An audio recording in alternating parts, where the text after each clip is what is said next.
마태복음을 계속적으로 묵상하고 있습니다. 지난 시간에 이제 배운 것을 또 복습합니다. 비판에 대해서 함께 묵상했지요. 기억하십니까? 사람들은 왜 비판하는가? 죄의 본성입니다. 죄의 본성. 그 죄의 본성 그 뿌리에는 교만이 있습니다. 그 교만의 뿌리에는 또 이제 비교하는 그런 부분이 있는 것이죠.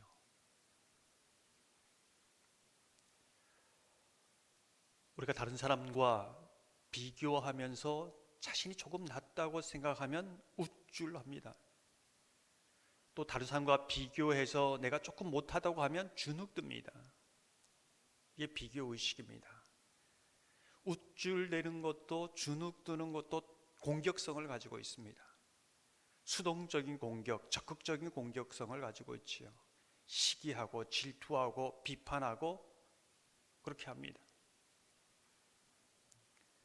이제 그렇게 함으로 다 상대방을 깎아내리기도 합니다. 깎아내리면 내가 조금 나아진다고 착각하기 때문에 그렇지요. 그 중에 하나가 헛된 소문을 많이 냅니다.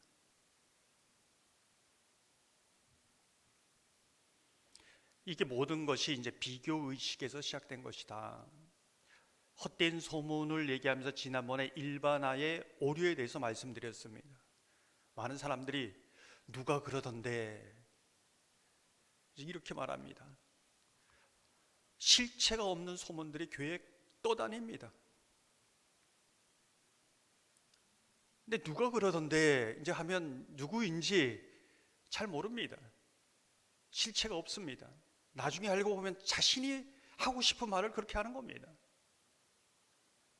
봉사를 해도 헌신을 해도 모든 것을 해도 다른 사람 눈치 보느라고 그게 올무가 되어서 제대로 하나님을 섬기지 못합니다. 이게 전부 다 비교의식부터에서 시작되어집니다.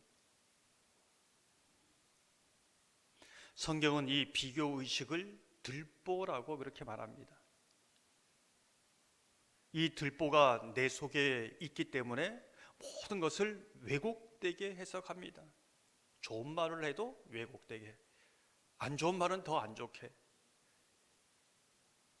그래서 뭐라고 합니까? 거룩한 것을 개에게, 진주를 돼지에게 주지 말라, 이렇게 말하지요.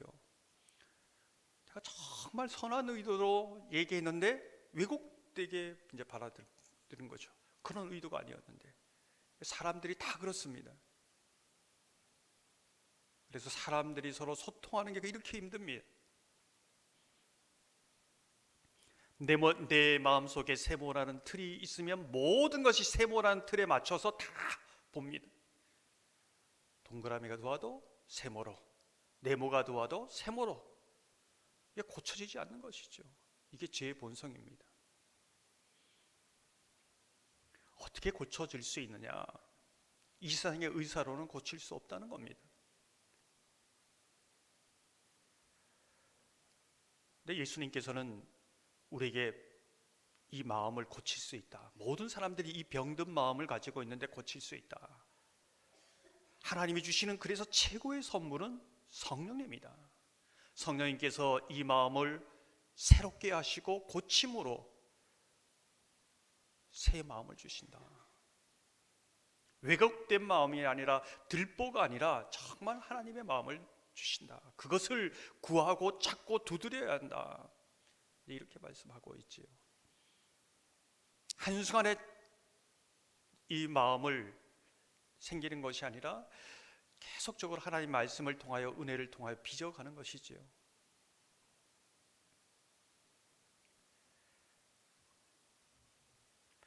정말 이렇게 하나님의 값없는 새롭게 하시는 은혜를 경험할 때에 다른 사람을 섬길 수 있다. 다른 사람을 제대로 대접할 수 있다. 이렇게 말합니다. 사람들이 대부분 내 방식대로 다른 사람을 섬깁니다. 내 생각대로 다른 사람을 섬깁니다. 그런데 난 이렇게 섬겼는데 이렇게 말합니다. 그래서 결론을, 비판에 대한 말씀을, 결론을 이렇게 말하지요. 7장 12절 보면 그러므로 무엇이든지 남에게 대접을 받고자 하는 대로 너희도 남을 대접하라. 이것이 율법이요 선지자니라. 정말 내가 하나님의 값없는 그 은혜 안에 마음이 새롭게 될 때에 조건 없이 주의 사랑으로 정말 섬길 수, 그것이 진정한 섬김이다. 이제 이렇게 말씀하고 있는 것이죠. 사랑하는 성도 여러분, 주님께서 나를 구원하시기 위해 십자가에 죽으시고 부활하시고 성령 주셨음을 믿으시기 바랍니다.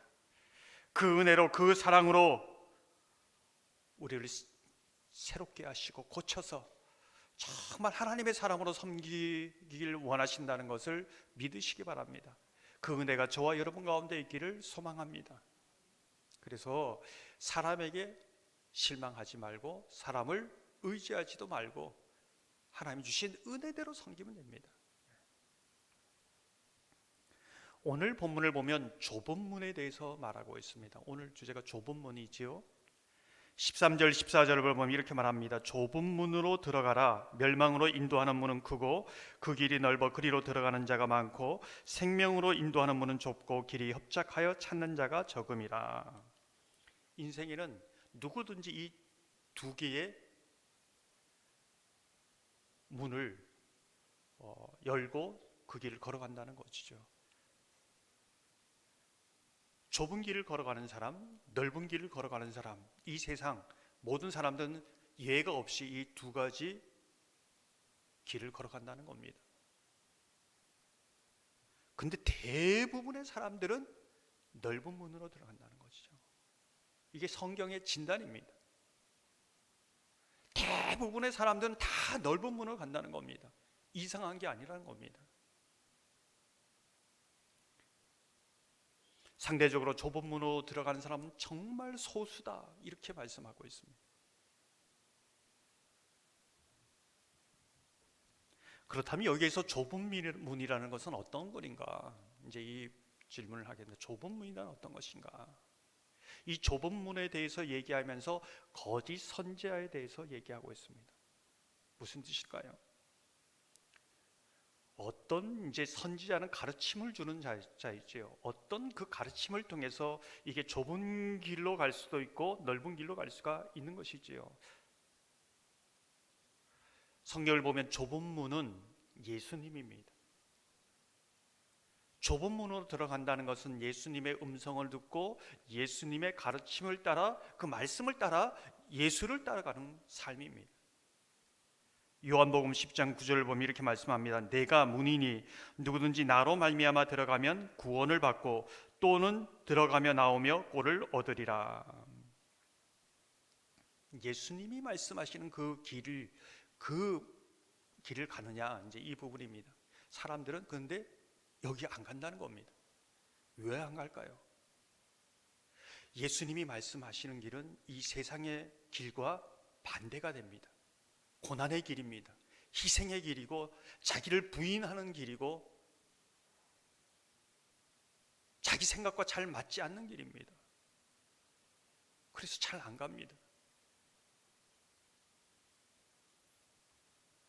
이와 반대로 넓은 문은 예수님의 그 가르침이 아닌데 사람들이 좋아하는 길입니다. 거짓 선지자들은 예수님의 말씀이 아닌데 잘 포장해서 자기가 스스로 만든 길이고 자기가 스스로 생각한 길인데 마치 예수님이 말씀하는 것처럼 유혹합니다. 이걸 잘 분별해야 된다는 것이죠. 예전에 철로 역정을 함께 묵상한 적이 있습니다. 거기에 아주 그 초반에 변덕쟁이가 있지요. 변덕쟁이가 정말 멸망의 도시를 떠나서 정말 나는 그 크리스천과 함께 순례의 길을 걸어가리라, 이렇게 이제 생각합니다. 야, 주님 따라가면 그 영광의 천국에 들어가고 정말 예수님을 통해서 얻을 정말 그 행복과 꿈을 가지고 나아갑니다. 근데 얼마 가지 못해서 절망의 구렁텅이에 빠집니다. 그때 변덕쟁이가 이렇게 말하지요.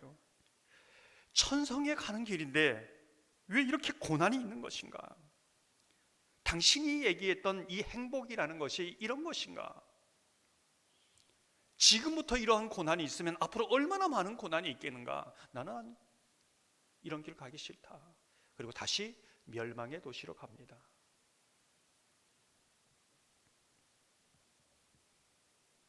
이게 좁은 문이지요.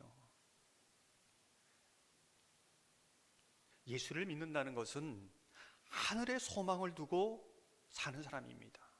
거짓 선지자들은 이 땅에 소망을 두고 살아가라고 말하는 것이죠. 이게 큰 차이입니다.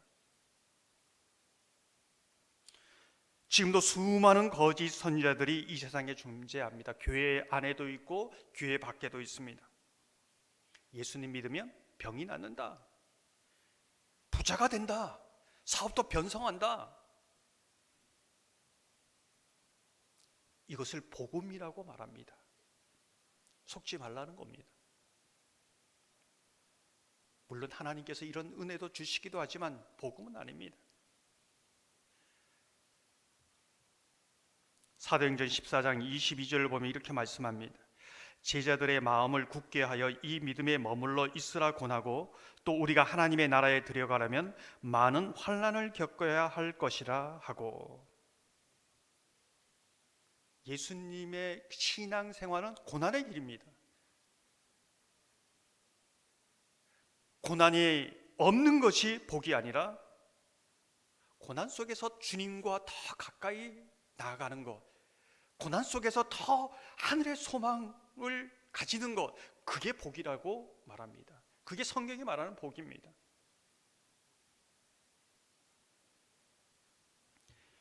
(20세기) 최고의 전도자 빌리 그레엄 목사님은 좁은 문 좁은 길이란 이곳에서 이렇게 말합니다. 교회에서 엄청난 많은 사람들이 구원받지 못할 것입니다. 자신의 전도 사역을 통해 신앙을 고백한 사람 가운데 5%만이라도 구원을 받을 수 있다면 행복할 것입니다. 여기는 목사도 예외가 아닙니다.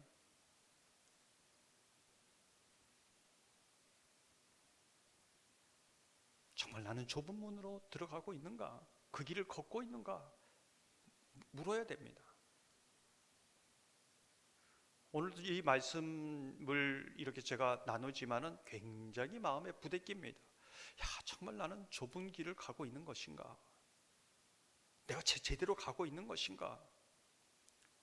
정말 10명 중에 1명, 2명 제대로 구원받는 사람이 정말 소수라고 성경은 진단하고 있는데 내가 그 사람인가? 복음을 전하면서도 받지는 않는가? 이제 이런 부대낌이 있습니다. 두려움이 있습니다. 성경을 볼 때마다 그런 부대낌이 있는 것이죠.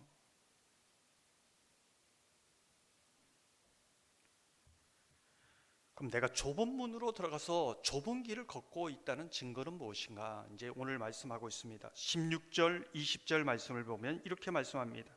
그들의 열매로 그들을 알지니 가시나무에서 포도를 또는 엉겅퀴에서 무화과를 따겠느냐? 이러므로 그들의 열매로 그들을 알리라. 그들의 열매로 그들을 안다. 이렇게 말하고 있습니다. 그럼 이 열매는 어떤 열매를 말하고 있는가?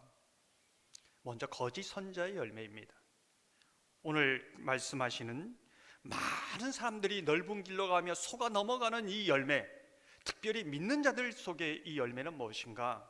22절을 보면 이렇게 말씀합니다. 그날에 많은 사람이 나더러 이르되 주여 주여 우리가 주의 이름으로 선지자 노릇하며 주의 이름으로 귀신을 쫓아내며 주의 이름으로 많은 권능을 행하지 아니하였나이까 하리니. 주의 이름으로 귀신을 쫓아냅니다. 사람들이 그거 보면 자신도 그렇고 그 사람이 있다고 하면 이야, 신령한 능력이 있다, 저 사람 진짜 하나님의 사람이다, 그렇게 다 나간다는 겁니다. 요즘 모 교회 몇만 명 됩니다. 부흥이 몇천 명이 갑자기 부흥됐습니다. 이런 능력이 있다고 간증해서 그렇습니다. 저 사람이 정말 참 선지자다 이렇게 생각한다는 겁니다. 여기에 다 속아 넘어간다는 거죠. 주의 이름으로 기도했는데 병이 나와버렸습니다. 암 떠는 어디가 없어진 것이요. 앞을 보지 못한 사람이 보게 됩니다. 심지어 죽은 사람이 살아나기도 합니다. 그럼 사람들이 야, 저 사람 진짜 하나님의 신령한 능력을 받은 사람이다. 뭐 저 사람이 도덕적으로 어떤 열매를 맺는지 상관없습니다. 저 사람은 하나님의 사람입니다. 하늘에서 금방 떨어진 사람입니다. 다 필요 없습니다. 저 사람 저 말씀 따라가야 천국 갈 것 같습니다. 여기에 다 속아 넘어간다는 겁니다. 무엇을 보았다, 무엇을 들었다, 신비한 능력을 자랑합니다. 마지막 때에 그렇다는 것이죠. 야, 저 교회 가서 기도를 받았더니만 와, 사업이 갑자기 막 몇 배나 막 번성한, 그거 다 복음 아닙니다. 그렇게 은혜 주실 수도 있지요. 근데 그 나타난 결과가 무엇인가?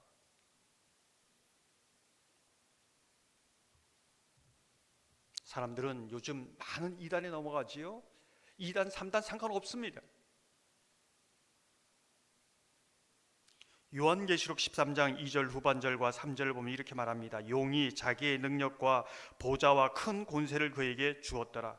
그의 머리 하나가 상하게 죽게 된 것 같더니 그 죽게 되었던 상처가 나음에 온 땅이 놀랍게 여겨 짐승을 따르고, 죽었던 자가 살아나고 병이 낫고 놀랍게 모든 사람들이 거기에 몰린다는 겁니다. 이 마지막 때 모습입니다.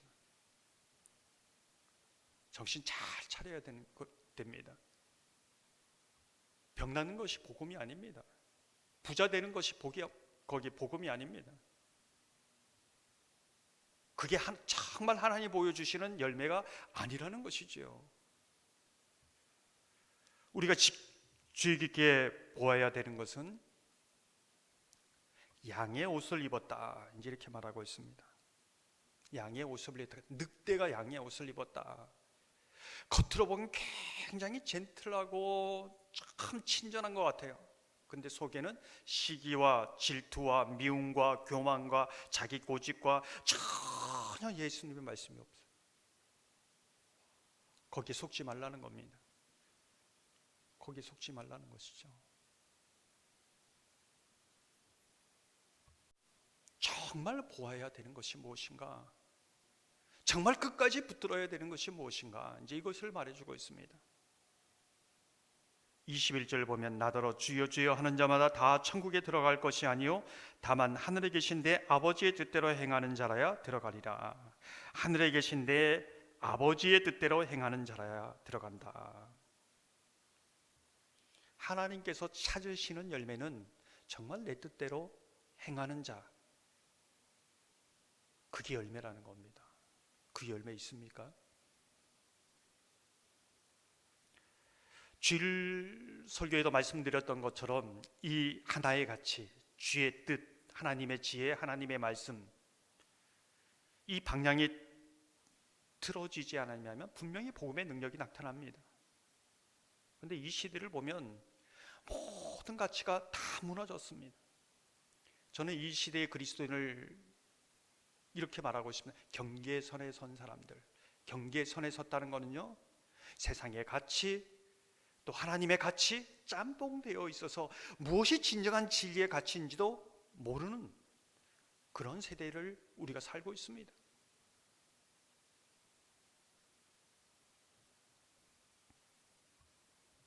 그러다가 바람이 불면 금방 뿌리가 뽑혀서 그 뿌리를 드러내는 그러한 삶과 같은 것이지요. 예수를 옳게 믿으려고 하면 바보스럽고 어리석다고 말합니다. 세상 물정 모른다고 말합니다. 앞으로 이러한 분위기나 이러한 것은 점점 더 심해질 겁니다. 구약에 보면은 바벨론 포로 가운데 포로로 수많이 잡혀가지 않았습니까? 근데 그 중에서도 다니엘이라는 사람은 뜻을 정하여 그 시대의 물정을 거슬러서 올라갑니다. 바보스러운 사람이지요. 어리석은 사람입니다.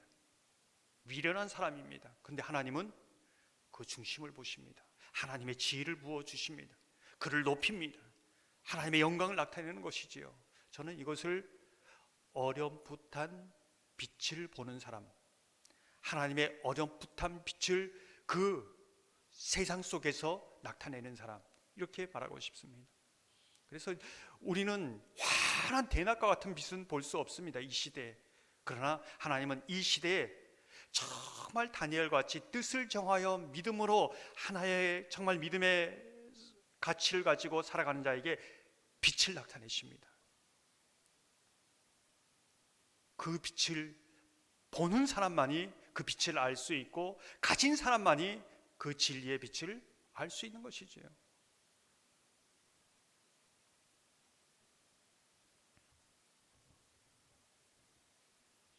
오늘 본문을 보면 하나님의 뜻대로 행하는 자의 모습을 마지막으로 이제 두 가지로 비유하고 있습니다. 반석 위에 세운 집, 모래 위에 세운 집. 이것은 세상을 살 때의 모습이기도 하지만은 최종적으로 정말 심판대 앞에서의 모습이라고 볼 수도 있습니다.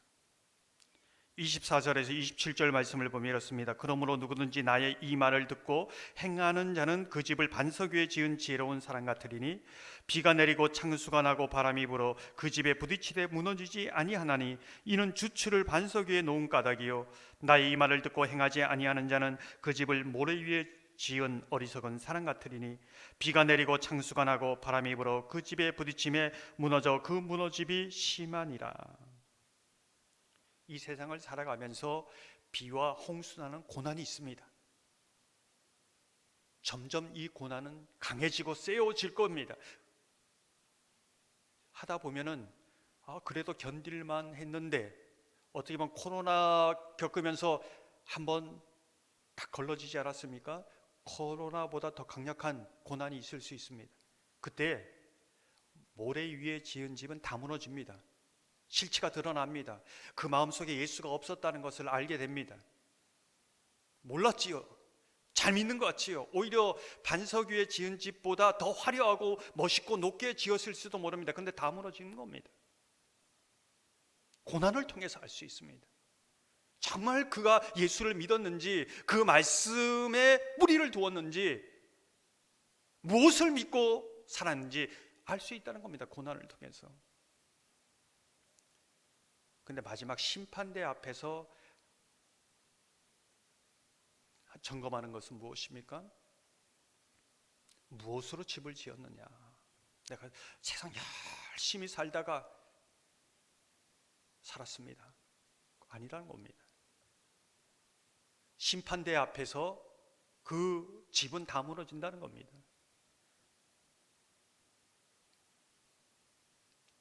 천국을 열고 정말 들어갈 수 있는 그 믿음의 열쇠는 무엇인가? 주의 뜻대로 행하면서 하나님께서 우리 삶 속에 역사하시는 그 증거들, 그 열매들, 성령께서 내가 그렇게 살아야지가 아니라 성령께서 날마다 나를 그렇게 빚어가시는 그 은혜를 아는 사람, 그것을 통해 믿음의 열쇠를 가진 사람, 그 사람이 정말 믿음의 그 뿌리를 하나님의 말씀에 뿌리에 두고 말씀으로 난 믿음으로 이 심판을 견디어가는 거죠. 불심판을 견디어갑니다. 최종적인 마지막 심판대를 넘어갑니다. 최고의 은혜는 그 출애굽기에 보이는 것은 넘어가는 은혜입니다. 넘어가는 은혜. 다 통곡하지만 넘어갑니다. 이게 은혜이지요. 정말 내가 마지막 한 모든 것이 없어도 이것만은 내가 놓지 않겠다라는 것이 무엇인가? 정말 예수의 보혈인가? 예수 이름의 능력인가? 예수의 죽으심과 부활인가? 아니면은 다른 어떤 것인가? 거기에서 이제 아는 것이요. 그래서 때로는 믿는 사람에게는 고난이 유익입니다. 정말 내가 무엇을 붙잡고 살았는지, 잘 믿는다고 했는데 정말 내가 무엇을 붙잡고 살았는지 알기 때문에 그렇지요. 오늘 이 말씀은 굉장히 우리에게 부담되는 말씀이지만 너무나 단순하고 명확한 말씀이기도 합니다.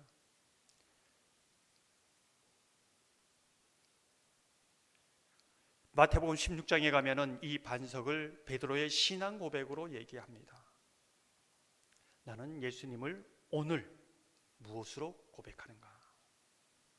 예수님이 너는 누구냐 이렇게 묻지 않습니다. 너는 나를 누구라 하느냐 이렇게 묻지요. 나는 누구인가 잘 모릅니다. 여러분을 잘 압니까? 모릅니다. 그런데 예수님이 누구인지 알면 내가 누구인지 압니다. 그 생생한 신앙 고백을 내가 오늘 가지고 있느냐에 따라서 그 믿음이 천국 열쇠가 되고 그 믿음이 나의 반석이 되고 그 믿음이 죽음의 권세를 이기는 능력이 된다는 겁니다. 말씀에 뿌리를 둔 사람은 그 믿음을 공급받고 그 영적인 권세를 얻고 그 천국 열쇠를 가지는 겁니다. 바라기는 오늘 말씀처럼 좁은 길을 걸어가는 저와 여러분 되기를 소망합니다. 세상에 달콤한 복음이라고 말하면서도 복음이 아는 그 달콤한 여러 가지 가르침에 속지 않기를 바랍니다. 우리 속에 고난 속에서 더 견고해지고 정말 마지막 사람들이 요즘 하는 얘기가 뭡니까?